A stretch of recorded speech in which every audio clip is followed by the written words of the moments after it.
Law number 20 of 48 laws of power, do not commit to anyone.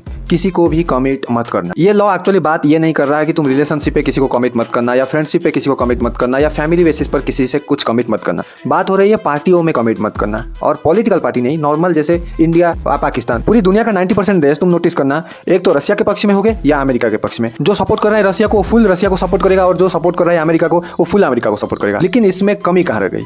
कमी रह गई भाई साहब दूसरे पक्ष की तरफ। अगर कोई देश अमेरिका को सपोर्ट कर रहा है, वो रशिया से कुछ हेल्प अगर चाहे, आगे टाइम में कुछ उसको हेल्प की जरूरत होगी, तो रशिया उसको नहीं करने वाला। और एक देश अगर रशिया के तरफ है और अमेरिका से हेल्प चाहता है, तो अमेरिका भी उसका मदद नहीं करने वाला। तो सेम ऐसे ही अपनी जिंदगी में भी होता है। अगर तुम्हारे दोस्त या तुम्हारे परिवार या तुम्हारे कॉलेज, स्कूल, ऑफिस में कहीं पर भी पार्टियों की तरह लोग बिखरे हुए हैं, और अगर तुम कोई एक पार्टी को बिलोंग करते हो, तो तुम्हें दूसरी पार्टी हेल्प कभी नहीं करने वाला। तो करना क्या है? इंडिपेंडेंट रहना है, किसी के पार्टी में ज्वाइन करना ही नहीं है। आज इंडिया रशिया को सपोर्ट नहीं करता है, ना अमेरिका को सपोर्ट करता है। हम रशिया से चीजें खरीदते हैं, अमेरिका से चीजें खरीदते हैं। जब जरूरत पड़ेगी रशिया हमारे साथ खड़ा रहता है, और जब जरूरत पड़ेगी अमेरिका हमारे साथ खड़ा रहता है। इससे हमको फायदा क्या होता है? हम भाई साहब दोनों जगह से फायदा ले पाते हैं, हम दोनों जगह से अपना काम निकाल पाते हैं। ऐसे ही हमको करना है, हम दोनों पक्ष में रहना है, ना इधर का ना उधर का। और उनके दिमाग के साथ खेलना है कि हम तुम्हारे पक्ष में है, लेकिन एक्चुअली हम उनके पक्ष में नहीं होते। और सोसाइटी एक डायलॉग बोलता है, जो इधर का नारा और उधर का नारा वो बर्बाद हो जाता है। वो मूर्ख लोग एक्चुअली बर्बाद होते हैं। जो स्मार्ट पीपल होते हैं ना भाई, वो किसी के पक्ष लेते ही नहीं है, वो बीच में रहते हैं और दो जगह से फायदा लेते हैं। तुम अपने अगर इंडिपेंडेंस को मेंटेन कर पाए, तो तुम्हें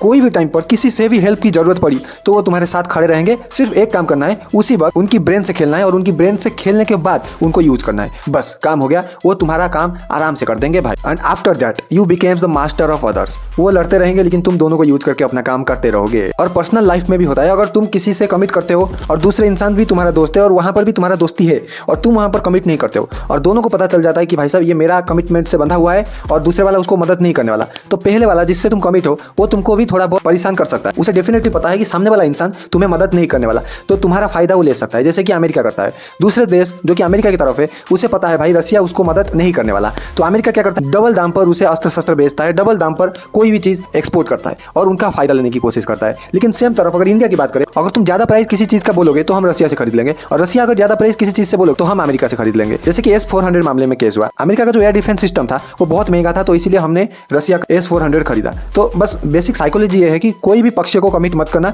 चाहे इसी पक्ष का हो, चाहे इसी पक्ष का हो, चाहे 100 पक्ष तुम्हारे एक आगे खड़े हो, किसी को भी कमिट मत करना। टेम्पोररी फायदा देखकर लंबे टाइम में तुम बहुत ज्यादा चीजें लूज कर सकते हो। Thank you so much everyone for watching this reel. This is Manu Kumar this side, signing off.